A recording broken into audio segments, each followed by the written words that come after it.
Hello, everybody. Just want to give a quick rundown of some of the things I picked up at HorrorHound weekend in Cincinnati this weekend. Um, my shelf is a terrible mess right now, but the first item of the night was we met Meatloaf, and I had Meatloaf sign my Bat Out of Hell 2 vinyl. Two Cody rockin' Meatloaf. Um, Very nice guy. Got to ask him a couple questions about his music. Um, Always loved Meatloaf. One of my favorites. Let's see. A couple of art prints. I said to myself we weren't going to buy any art because I haven't got the wall space. My daughter found this picture of Woody hiding from Chucky and thought it was funny. I forget the artist's name. I'll post it up at some other point because I have some more of his work. So she picked that one. I picked this one where Snoopy and the Peanut Gang are in the They Live movie. I thought it was too cute to pass up. Funny. I'm a big Peanuts fan as well. And his deal was 3 prints for 25. So the third one was the Peanuts gang running into Michael Myers on Halloween. The second autograph we grabbed, I had Robert Patrick sign my Terminator 2 VHS set. I bought this VHS set back in the late 90s when I went on a trip to Universal Studios in Florida. Saw it in the gift shop coming out of the Terminator ride, and oh my God, there's a director cut. I'd never heard of it, never seen it at the time. Haven't played this in a long time. I assume it still plays. Tape might still be good. I don't actually even own a VCR anymore, so now it's just going to be on the shelf collecting dust. There is a convention in Indy this summer that has Edward Furlong planned, so I might get his signature on it as well. I saw Linda Hamilton at the first convention we ever went to, and we just didn't have enough money to get all the autographs we wanted to. From a booth by Voodoo Comics, I picked up this Evil Dead 2 soundtrack on vinyl. I like the collector vinyls, especially if they're colored. I think it's fun. This says it's a colored vinyl, and talking with the dealer, he thought it was the red and blue variant. Opened it up, turns out it's yellow. It is the Olds 88 Delta yellow. So kind of neat. Supposed to be a harder to get special edition according to him. He didn't think that's what it was.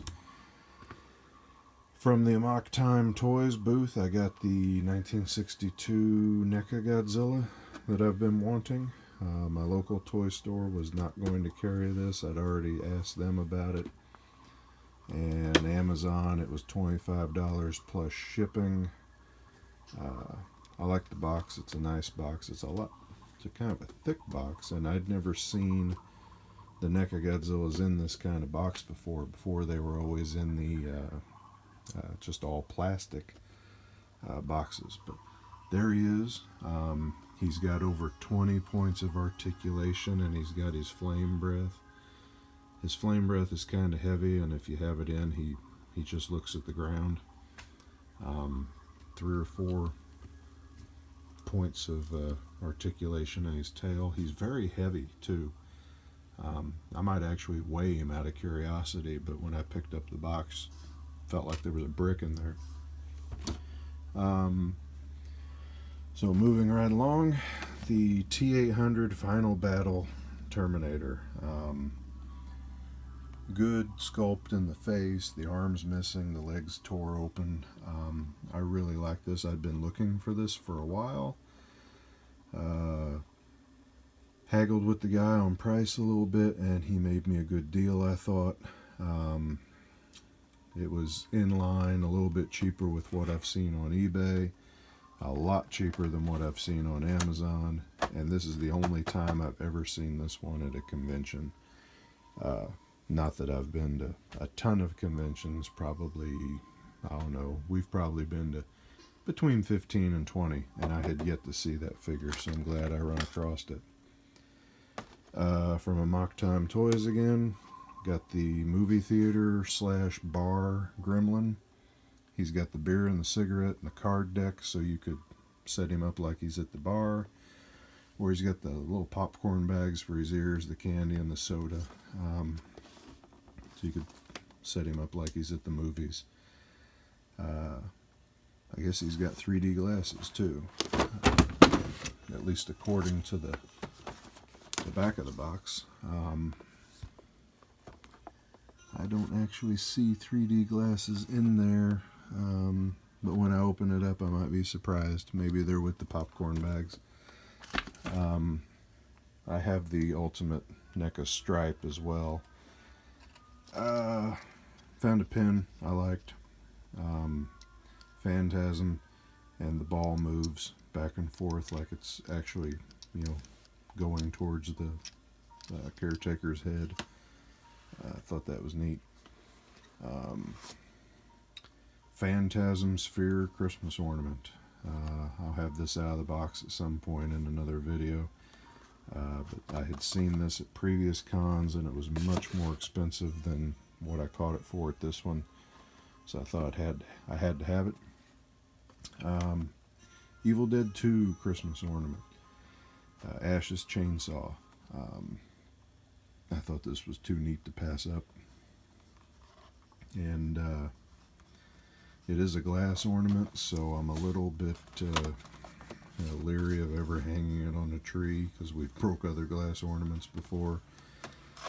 So it might just find a permanent display place in my shelf, and it can just be Christmas year-round, as long as I can keep it safe. Let's see. Oh, one that I missed. About the most expensive thing we got. My son got an autograph from Christopher Lloyd.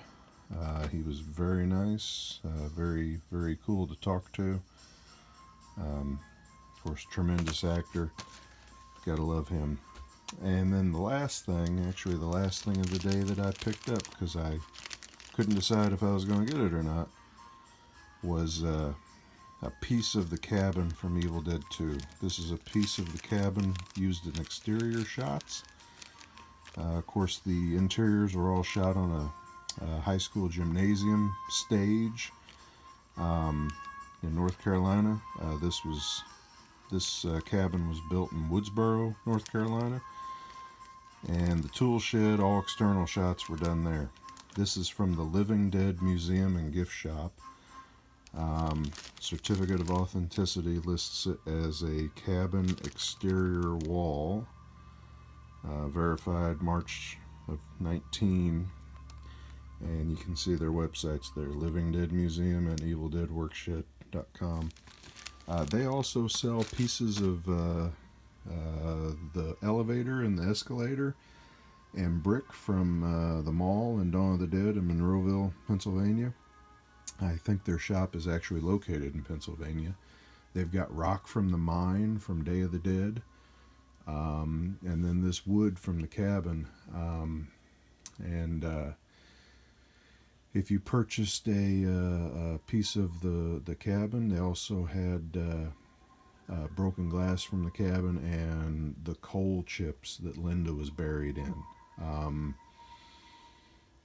If you purchased any of these items, you got to have a picture taken in front of an actual window that they have removed from the cabin. I read about this a couple years ago. The cabin was tore down, completely disassembled, cataloged, and they were going to start chopping it up for the fans to get a piece of it. I know somebody got the rafters, someone got the door. It was a pretty neat article.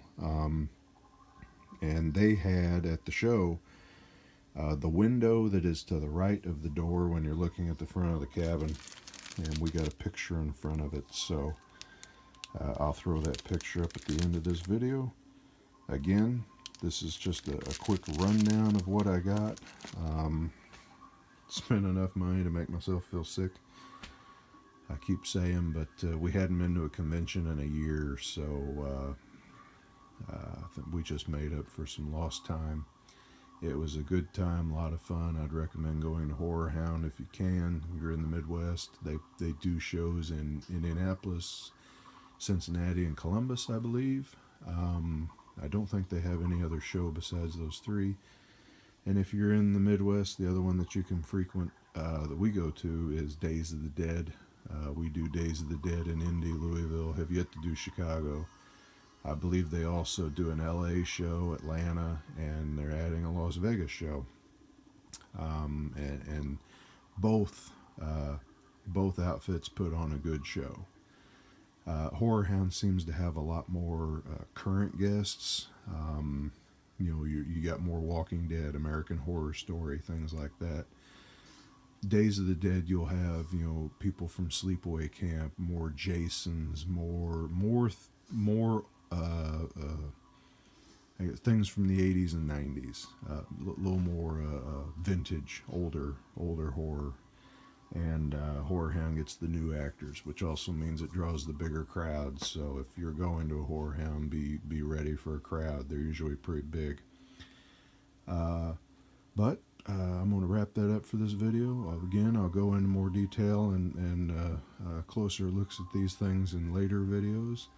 Like and subscribe. I'll take all the subscribers I can get and keep sharing my collection with you. And I'll throw up that picture here at the end, like I said. So, thank you. Goodbye.